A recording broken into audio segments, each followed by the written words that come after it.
can start it. We'll start the time when she starts. Good morning. My name is Emma Brown, and today I am going to be discussing school tragedies involving suicide and their effects. I will be explaining this by stating their causes and effects leading to prevention tactics. Additionally, I'm going to be breaking down the stimulus material, the cultural evolutionary trade-off of ritualistic synchrony, and developmental cognitive neuroscience in order to accomplish this. The stimulus material, the cultural evolutionary trade-off of ritualistic synchrony, helps connect to the research I researched by explaining that adolescents may feel pressured in order to conform to others' actions and not speak up if they are feeling thoughts or actions that are not deemed normal. My research question was, to what extent do there needs to be more preventions set in place in order to prevent school tragedies involving suicide in the United States? In order to explain where these tragedies stem from, background information needs to be added in order to understand fully. According to the image on my PowerPoint, the connection between something such as addiction and suicide is the 10th leading cause of death in the United States. As shown on the right side of the image, 33% of people that have committed suicide tested positive for alcohol, 23% tested positive for antidepressants, and 20% tested positive for opioids. This surprising factor not only lays out why some may have suicidal thoughts, but also provides context on where these thoughts come from and how to stop them. Additionally, in the center of the image, you can see that 90% of people who have ended their lives were suffering with a mental health illness or substance use disorder, or both. This proves that addiction and suicide are interconnected, and there needs to be more prevention tactics in order to prevent these saddening statistics from rising. Another image shows that substance use disorder is also a main factor of suicide, unfortunately. One aspect to consider is that adolescence or a person's family relationships can reduce the risk of substance abuse. According to Polita Walker, a psychologist and researcher in the Child and Youth Care Forum, she states, family relationships reduce the risk of youth substance abuse and problem behavior, and not family supervision. Guidance and connectedness can help provide transitions to positive peer context. Connecting back to the image shown on the screen, all of these statistics show that substance abuse is a leading factor of suicide. But substance abuse can be caused by things such as family relationships, and in order to create a solution, there needs to be improvement in all these categories. This then leads me to the problem of the situation. Talking specifically about adolescents that are in school, according to the graph on the screen from Statistica in 2019, the years from 2006 to 2018 show a 7.9 increase to a 14.4 increase in adolescents that had experienced major depressive episodes. This has gone up in past years. However, as shown on the screen as well, the received treatments amount are from 3.1% to 6.0% in these years. This proves that there is not enough treatment done for these adolescents going through this. Although treatment for those already going through depression and suicidal thoughts is important, the prevention to create less of these effects is the most important thing that schools can do in order to stand with suicide prevention in schools of adolescents. This picture from Catalyst Life Services in 2020 shows an example of a program that would help remedy the situation. The Signs of Suicide program, also called the SOS program, is an evidence-based prevention program for high school students.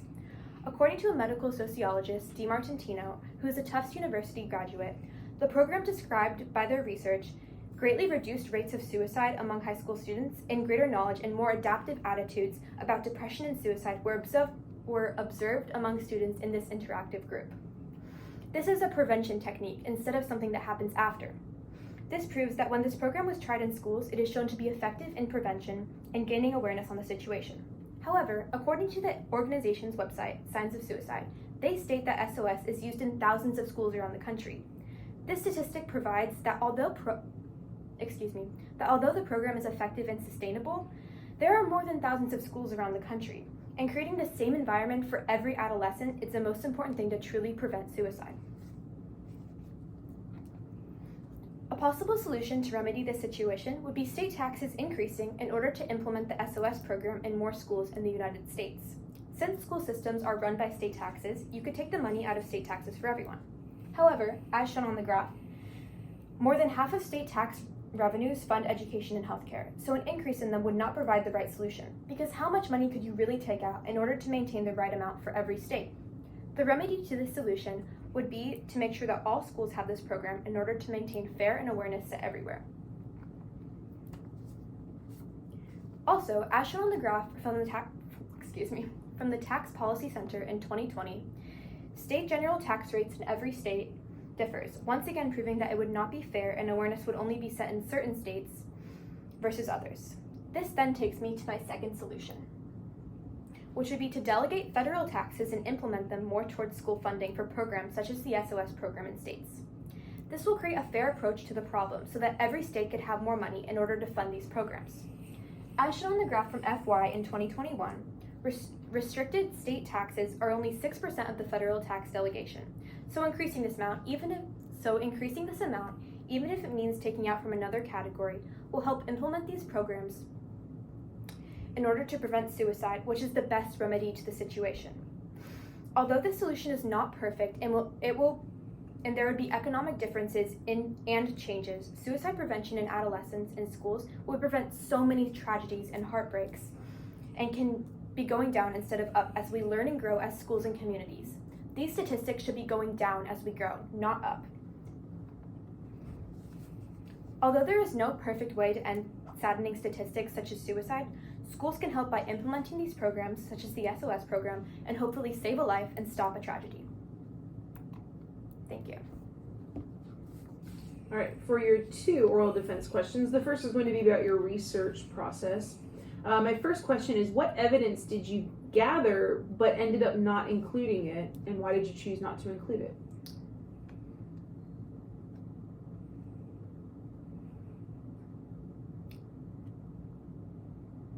In my background information slides, I had a lot on that so that I could create a background about why some adolescents or people may feel suicidal, especially like at such a young age. And I researched a lot on family relationships, but I only mentioned it once. And I actually researched exactly what about family relationships may cause that, like such as disagreements and fighting and how a child may grow up. I mainly focused on substance abuse because that was the effect of that, but I decided not to include my research on the exact family relationships and just mentioned it. Okay. All right, about your argument, what additional questions emerged from your research and why are they important?